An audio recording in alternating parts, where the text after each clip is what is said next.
everyone, and welcome to this week's episode of Talking with Our Traders, a Caesars Sportsbook original series. This is where we sit down with our very own Caesars Sportsbook traders and dive deep into everything NFL and college football. Whether you're looking for insider insights or just want to hear what the pros have to say, you've come to the right place. Let's get into it. I'm your host, Cindy Edwards, and with me today for this special Christmas Eve episode is Craig Mucklow, Vice President of Trading here at Caesars Sportsbook. Hello there. And Joey Fiesel, Head of Football here at Caesars. Hello.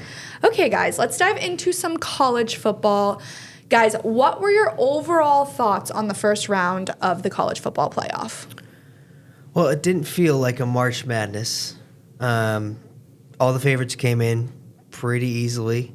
All the SEC and Big Ten superiorists were on Twitter saying, you guys messed up, should have been Bama.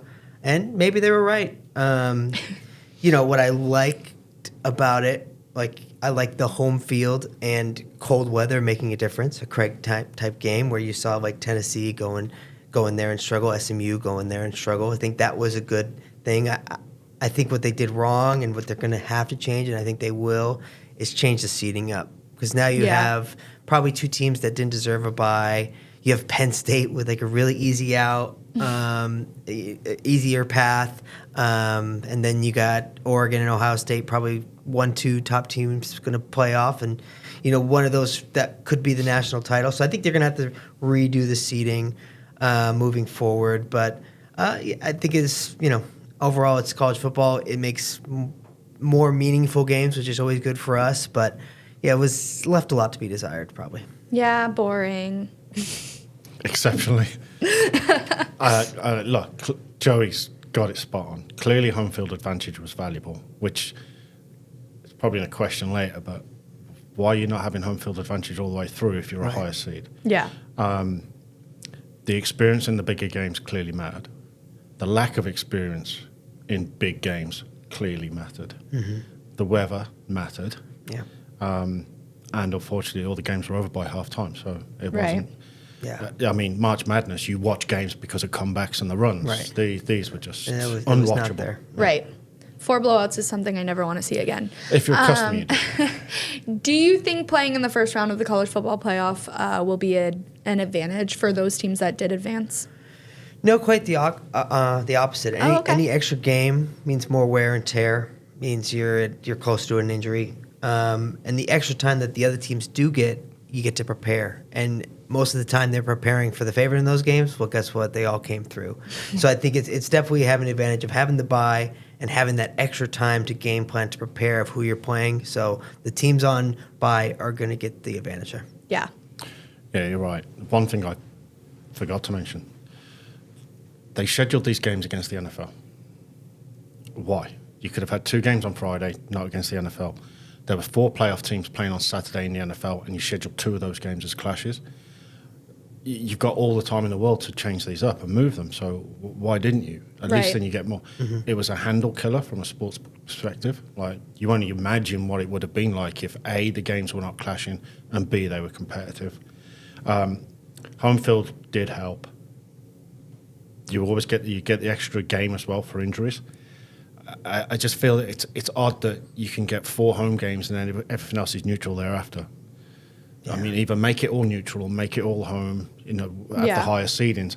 Because, rightly so, you've got 2 teams now that are lower seeds and 2 touchdown favourites. Right. Yeah. So,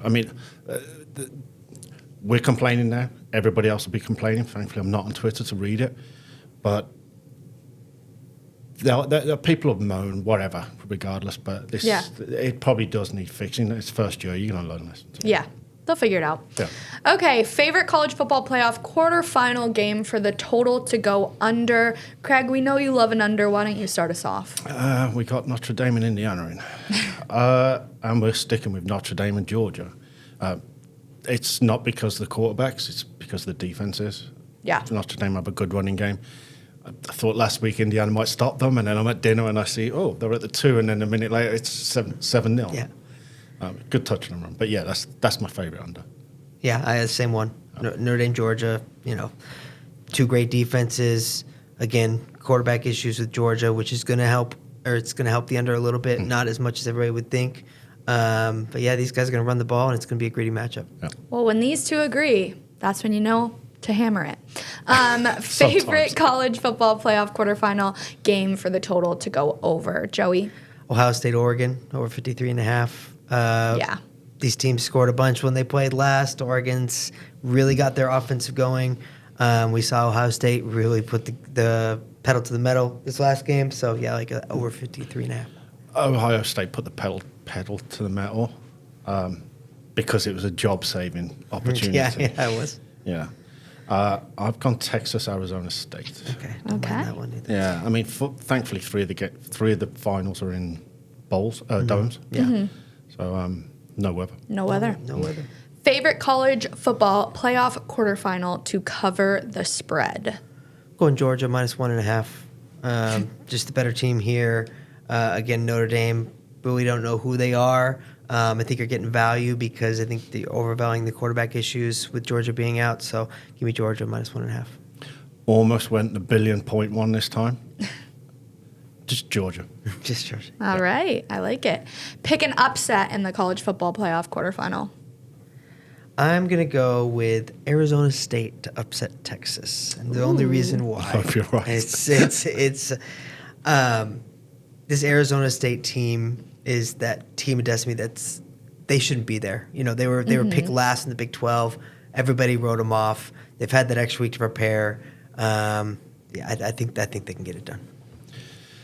I had no real opinion because 2 of the games are pretty close and the other 2 are 2 touchdown dogs. Right. But, so I went, let's be a Scrooge Mucklow. Boise State, because I know too many people with Penn State loyalty. Yeah, there you go. Stick it to them. Stick it to them. All right, let's get into some game previews. We'll start off with the Fiesta Bowl, number 3, Boise State versus number 6, Penn State. Joey, break it down. Fiesta Bowl, Penn State coming off a defensive performance against SMU that struggled against the weather and themselves a little bit. Yeah. To be indoors, so weather's not going to be a factor in this one. Penn State will have the game film for Boise, and there's one man in particular they're going to be watching. That's Ashton Genty, my Heisman winner, in my eyes. Yeah.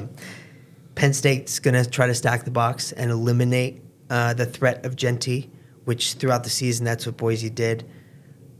But what I want to keep an eye on is I think Boise in their second and third drive. I think the first drive they're going to game plan Ashton Genty.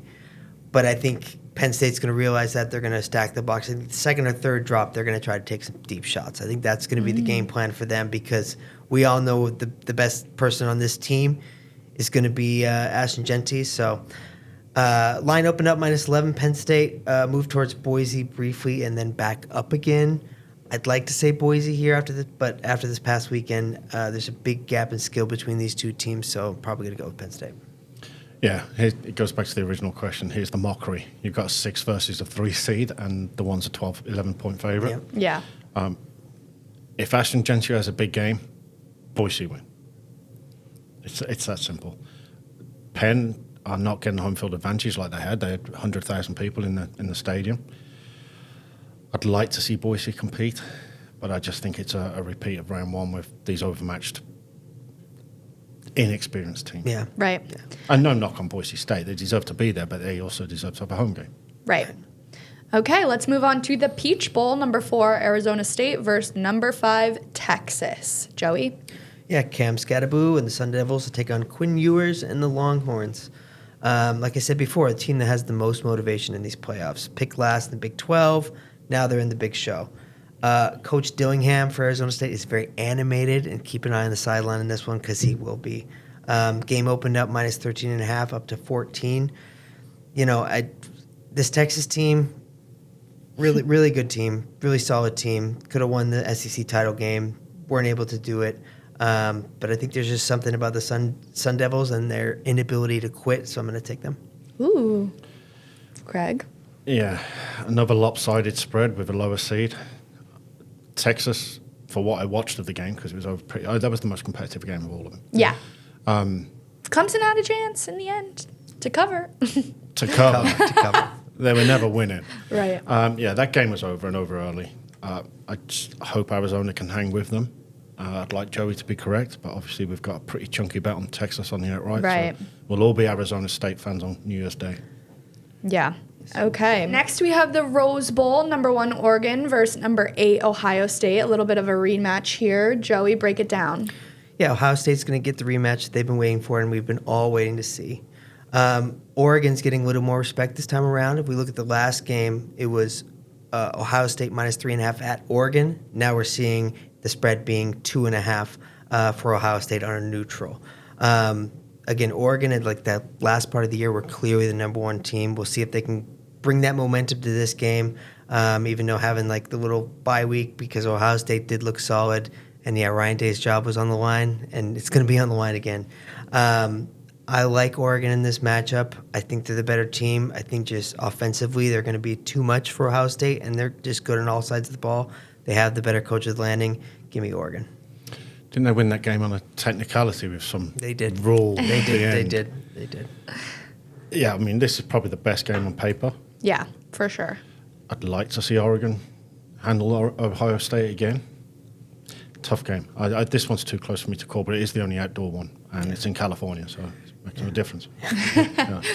All right. Last but not least, we have the Sugar Bowl, number 2 Georgia versus number 7 Notre Dame. Craig, do you like Georgia here? A lot. A lot. A lot. Yeah. Not a billion, but a lot. I absolutely do not understand this spread whatsoever. I was racking my one brain cell all night last night. Joey was quoted in the press last week. Georgia's strength is not the quarterback this year. It's everything else. Notre Dame were the heaviest favourite of the year to lose. They were a 28-point favourite to Northern Illinois and lost straight up. Biggest all year, okay? And it's only 1.5. I just, no, I'm sorry. I cannot understand this. There's places that open up Notre Dame minus 1. There might be a couple of trading places, $1 bets going around in this number because I don't agree with this one at all. Yeah, I agree with you. I think, Notre Dame was able to step it up against little brother Indiana, but, either of those teams really didn't play anybody good. So we still don't know about this Notre Dame team. We've seen Georgia in big games. We've seen them when they faced adversity. When they were down in the first half, Alabama, 4 touchdowns, they didn't come. They came back. They didn't win the game, but it shows they have what it takes. And so, you take Carson Beck out, doesn't matter. Kirby's going to put a solid team on the field. Georgia by $1 billion. Good lad. $1 billion. Yeah. All right, mic drop. Yeah. All right. But was it the old thing with Saban? You give Saban 2 weeks time to prep ahead of the when it used to be 4 teams, and these teams were always in trouble. Now you're giving another quality coach time to prep. Yeah. Notre Dame's not at home like last week. I just don't understand this one. Yeah. I'm going to be completely wrong. No. All right, let's move on to some NFL. Guys, how would you grade Michael Penix Jr.'s first NFL start? Not as bad as you thought, Craig. It was against the Giants. Yeah, come on. There's a caveat. Okay, so there is a caveat. So I graded him as exceeds expectations, but too early to tell. I'm not crowning Rookie of the Year after one game. The defense obviously did the job for Atlanta. It wasn't Penix. He had a solid game. Next week, he's going up against the Rookie of the Year, Daniels. Yeah. They have to win, and we'll probably preview it later. But be a different game when he's outside in the cold next week. Yeah. I graded his performance mid. Mid? It didn't look terrible, but Yeah. it was against the Giants, and I could probably throw for 2 touchdowns against the Giants. But it was a good move on the Falcons of kind of getting Kirk out of there, because I don't think Kirk is going to get you through the playoffs, or even if you can make the playoffs, get anything done. Doesn't get you to the playoffs. Right. So I think it was a good move because that Giants win was the Giants weren't going out there. They got an eye on the number 1 pick. They're going to try to lose game. I mean, the amount of procedural penalties was embarrassing. Yeah. But the Bucks last night left the door ajar for maybe the Falcons to move in. So we're going to see that another rookie matchup this week, and we'll see how it goes. See if he is. That'll be deciding if he has the potential or not. It's a big game. If Penix wins this week, and I'm the GM of the Falcons, who made the decision to sign Kirk to all that money and then take a quarterback 6, probably empty my desk right now. Yeah, probably. All right, guys. Rank your top 5 NFL teams according to your own personal power rankings. Want to go first? Ravens. No, I got Bills. You're wrong. All right, Craig, start us off. All right. Ravens, Yep. Bills, Lions, Chiefs. And the only reason Minnesota are 5th is because of the Jalen Hurts injury. Otherwise, it would be Philadelphia. Okay, interesting. Minnesota shouldn't have won that game, yes. I have Bills, Ravens, Lions, Eagles, Packers as my top 5. Chiefs, Ooh. number 6. But I think it's the offensive efficiency of the Chiefs is what's holding them back. Right. Yes, they've had 2 good weeks. I think we're going to get in that later. But that's really, I mean, these are all very close. It's not like, there's a big wide margin. The 1 through 7 are pretty close, but those are my top 5. Yeah, that'd be pretty much my 7 as well. Yeah. Yeah. All right. Favorite Week 17 game for the total to go under, Craig? Here we go. Dolphins are awful in cold weather, and the Browns are just flat out awful. Dolphins, Browns under 40.5. All right. Argument How many there. end zone turnovers did the Browns get this weekend? I looked up there at the Too goal many. line, turned it over. I was just looked trying up not there to and watch that picked game. it in the end zone. It was saddening. Yeah. I am taking the Packers-Vikings game to go under. I think just Vikings strengthens their defense. They kind of run the ball slowly. Justin Jefferson's a threat, but this just feels like, even though it's indoors, it feels like the under game to me. Under 49. And only one team might be playing Yeah. Right. after tonight's result. Okay. Favorite Week 17 game for the total to go over, Joey? Eagles, Cowboys over. Granted, the Hurts one could hurt, but I think that for whatever reason, the Cowboys have yet to quit. And I don't know why, but they still want to play in games. And if there's anything, it's going to be their Super Bowl. It's going to be beating the Eagles with or without Pickett. I want to be hopeful for the Hurts. We don't know yet, but usually they can get through the concussions. What's the game total in that game? The game total is Eagles Cowboys 43. 43. Their kicker could get that himself. It's true. Aubrey's great. He's insane. Craig? Falcons, Commanders, 46.5. Okay. I like it. Okay, yeah. You'll see why. Okay. We'll circle back to that later. Favorite Week 17 team to cover the spread? I'm going to go with the Los Angeles Rams to kind of keep it going up. Laying 6. Cardinals, demoralizing overtime loss. I think they do have some quit in them, so I'm going to take them. I'm going Commanders -4.5. Okay, we're leading up to There's this. an angle here. Yeah, I sense it wanting to burst out. Okay, pick an NFL upset in Week 17. I've got to go first. Oh, God. Because Jerry just picked the best one to cover. I've got the Cardinals over the Rams. Interestingly enough, I have the Falcons over the Commanders as my upset. Oh, I love that. Fading each this other is all so day. exciting. Fading each other all day. Okay, guys, build your 3-leg anytime touchdown score parlay. Craig, what do you got? I'm going to go with games where teams cannot afford to lose. And I apologize in advance. I'm going with 2 players that I cannot pronounce, so I'm going to completely butcher their name. Andre Osavius. CBS, Yeah. CBS, Yeah, he knows who he is. Alamide Zacchaeus for the Commanders. Zacchaeus. Okay, there you go. Good thing we have Joey. I know. I can pronounce this one, though. The Commanders' defensive special teams. You're really going against Jeez. Penix in this one. This is back to the norm. Wow. Yeah.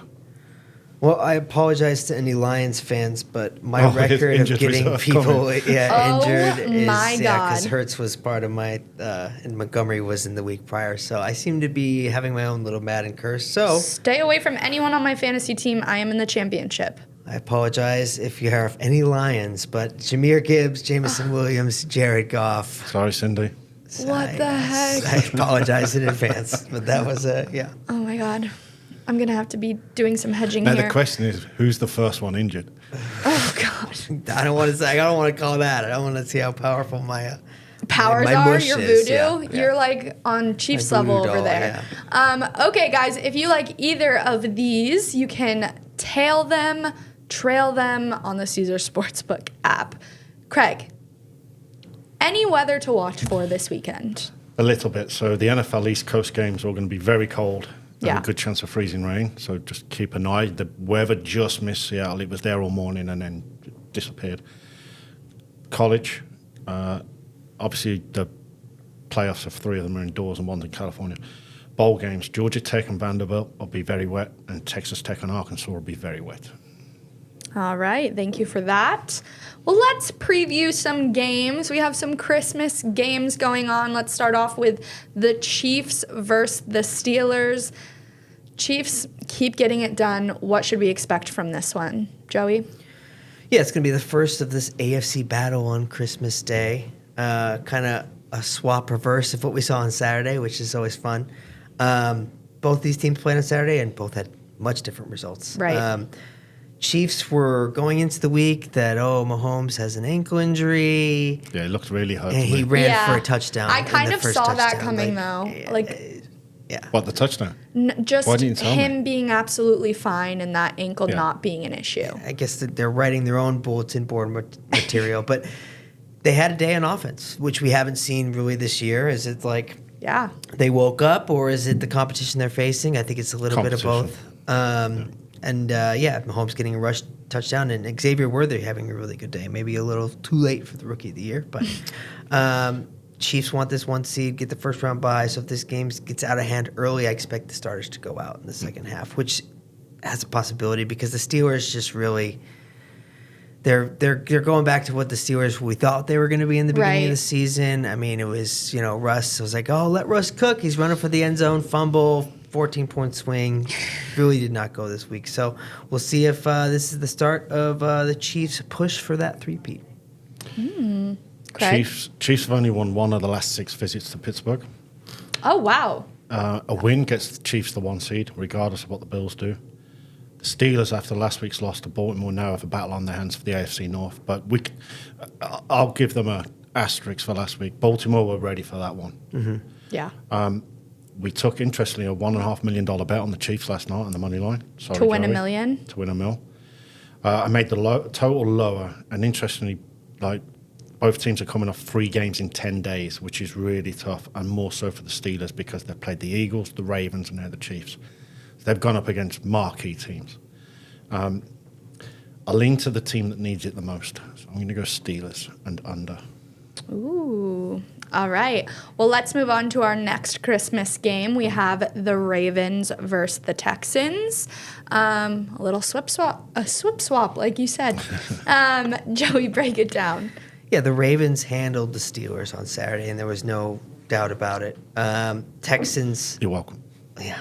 Texans lost a key piece of their receiving corps. Really sad. Tank Dell injured, and that's not what they needed. I mean, this Texans team already down Diggs. Now you're down Dell. Going into playoffs, it's almost demoralizing for this team. Ravens offense has been one of the best offenses in the league. We see it week in and week out.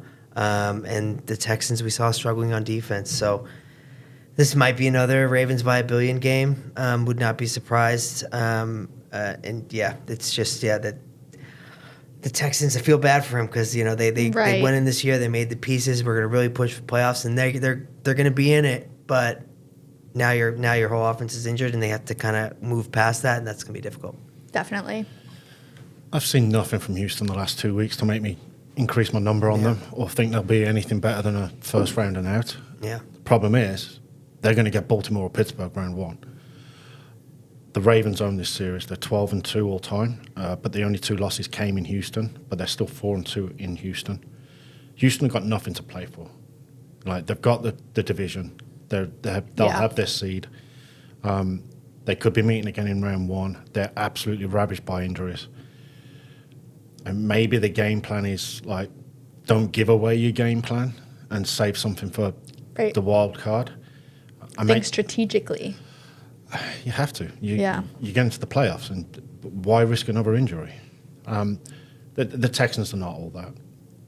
I make the Ravens a much better favourite, but also the over way higher. And the Ravens could probably score that themselves. Yeah, probably. Yeah. All right.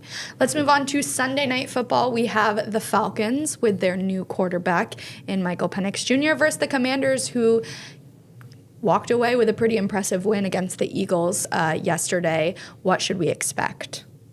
I wouldn't say it was impressive. I was impressed. We needed it. Yeah. Yeah. They were fortunate because of an injury, because they were not in that game to begin with. Right. The Eagles were managing that. Washington are a win away or losses elsewhere to qualify for the playoffs, which will be a great turnaround, probably cements Rookie of the Year. Atlanta need to win out to make the playoffs. They own the tiebreaker against Tampa Bay. The Falcons, interestingly, have won 4 of the last 5 in Washington, but lost the straight 10 before then. So, dome team going outside, it's always tough. Battle of the rookies. This isn't the Giants at home. This Washington team can play. They held their own against Philadelphia yesterday. They came back after giving up the lead late. I'm not drinking the Kool-Aid on Penix. I'd like to see him succeed. I made Washington 6.5-point favourites. The line's 4.5, slightly higher than the number as well.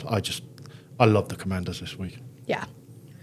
I'm feeling the opposite. I think these are two teams that started out well and have clearly regressed, right? I think, to me, the Commanders, yes, they got the comeback yesterday, but that comeback doesn't happen if Hurts is not if Hurts is in there, it's a blowout, Yeah.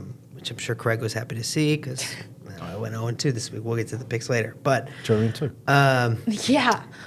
Thank God. Yeah, okay. We're circling back to that. Rookie matchup, Penix versus Daniels. It's exciting to see. I think the Falcons' backs against the wall. I think they're going to get it done this one just because I think this Commanders team is still not sold on them, and I still think that they're worse than the market perceives them. Ooh, okay. Are you guys ready for some overreactions or not? Always. All right. Overreaction or not, the Chiefs' offense is back. Overreaction. Yeah, they I'd beat a agree. mid-Texans team. Yeah, a few choice games against questionable defenses. Yeah, we'll need to see more. Yeah, Chiefs have still not scored over 30 points this season, which I do think is a little insane. All right, overreaction or not, the Steelers are overrated. I'm not falling for that again. I dogged on Pittsburgh at the start of the year, and look how correct I was. I had them as a billion-point loser last week, but that was a revenge game. I'm not selling Pittsburgh yet, and I think they'll be ready for this week. No, I think you need Pickens back too. That's like a big piece, and that's like we talked about. He wasn't in the last game, and they kind of laid an egg. They just don't have the pieces at times. They've had a rough stretch. They've had the Eagles and the Ravens back to back. They are playing quality opponents, which is right. something you can't say about some other teams. Yeah. So, overreaction or not, Baker Mayfield is a top 10 quarterback. I got not an overreaction, but he's closer to 10 than 1. Okay. Monster overreaction. Oh, boy. Oh, Craig. You saw what Penix did in the afternoon. Yeah. You're playing a team on prime time that's just been eliminated from the playoffs, and you can't get the job done. Yeah. Fair. Top 10 quarterbacks don't lose those games, not when it matters. Yeah, it makes sense. It's a good point. Closer Overreaction. to 32 than 1. 32. Okay. I'm not buying that one. But overreaction or not, the Eagles are in trouble if Jalen Hurts misses an extended period of time. If it extends in the playoffs, putting Kenny Pickett to Jalen Hurts is a completely different game plan. You take away the tush push. You know they're gonna run Saquon. You force it for Kenny Pickett to make throws, and he's not really good at doing that. There's a reason why he's a backup. So yes, but I don't expect this Hurts injury to go into the playoffs or even these last couple weeks. I think there's a little overblown right now. Minnesota and Detroit can own their own destiny now. So whoever wins that division wins the 1 seed, assuming they all both win out. The fact that they now don't own the 1 seed means they've got to travel, and it means they don't get a first-round bye. So I think they're in trouble. Our Super Bowl bet is in trouble. It's all right, guys. You still have time to change. The Eagles can go on the road and win, but you'd rather have the bye, and you'd rather have a home game. Right.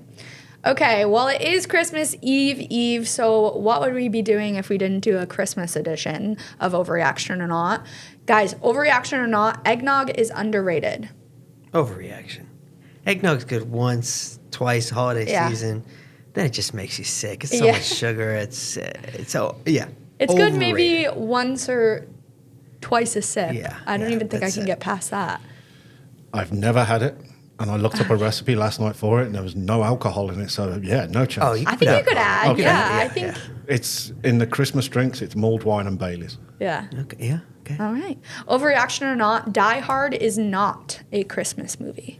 Not an overreaction. It's not even a debate. It's an action movie, not a Christmas movie. You hear this every year. I don't get it. I'm like, it's not a Christmas movie. I actually sat next to Alan Rickman at Shakespeare's Globe Oh, once did you? watching Anne Boleyn. No, it's not a Christmas movie, and it's rated number 2 on IMDb, which is ridiculous. Wow. Top 5 Christmas movies: Trading Places, Elf, Bad Santa, Home Alone, and Love Actually, an Alan Rickman film that is a Christmas movie. Overreaction or not, ugly sweaters are not, in fact, ugly. Is this Christmas sweaters? I'd assume so, Yeah, yes. Because I thought we were talking about Joey's wardrobe choices in the late 70s and early 80s. Oh, no. But yeah, they should be banned. Those ugly Christmas sweaters, get rid of them. Yeah. You know what? The ugly sweaters, when you put them on kids, adorable. Yeah. Like we did our Christmas photos with the kids in ugly sweaters, adorable. But on adults, yeah, they're ugly. Weird. Yeah. On adults, weird. Yeah. Overreaction or not, artificial trees are better than real trees. We should ask Kevin because he dropped $2,000 on a fake one just. Yeah, because of his Absolutely wife. absurd. Yeah. I have the same tree. So I'd rather. Okay, Greg. And I'm cheap. Okay. So why pay for one every single year? So at least Yeah. I'll get value out of the next 50 years of it. Yeah. Yeah, I got none overreaction. They don't stink or make a mess. Yeah. They're just there. You take it out of the box every year. You put it up. You got the lights attached. They're much better than real trees. Yeah. Easy. Financially smart. Yeah. So, yeah, not an overreaction. Okay, guys, let's get into our picks of the week. We had some stingers last week. So, Craig, why don't you give a breakdown of where we both sit? Finally. I've So, been yeah, waiting for Craig's this. like jumping up and down in his chair. Yeah, because ever since I was going to say this, you went like 4-0. Yeah, I know. Okay, so Cindy, Joe, and 2. Yeah. You're on 18 points. Okay. Joe, E, and 2. Oh, no. You're still on 19 points. And of course, when I had a chance to catch you, I went 1-1. So I'm on 14. So I'll go first since I'm last. Georgia -1.5. Not a problem. Commanders -4.5. Not a problem. Okay. Oh. Cindy, you want to go or you want me to Oh, go? you know what? I'll go. I am going Rose Bowl over 54 and Tampa Bay Panthers over 49. Are those numbers looking correct still? I Yes. believe so. Okay. I'm locking it in. Lock it in. All right. I am going. I gotta go Georgia. Georgia 1.5. I mean, it just screams Easy money? If I lose, then I lose. And then NFL wise, I am going the Carolina Panthers plus the 8 because there's one team that doesn't quit. It's the Panthers. That's true. So- That's true. Wild, we both picked that game. Just because it's a real random game. All right, guys. Anything else you'd like to say to our listeners before we end this Christmas episode of Talking with Our Traders? Happy Christmas. Happy Hanukkah. Merry Christmas. Hope your Yeah, families are happy safe. holidays. Stay safe. Enjoy some football. And we'll see you in Got the new plenty to year. watch. Yeah, see you in the new year, guys. Right. Bye.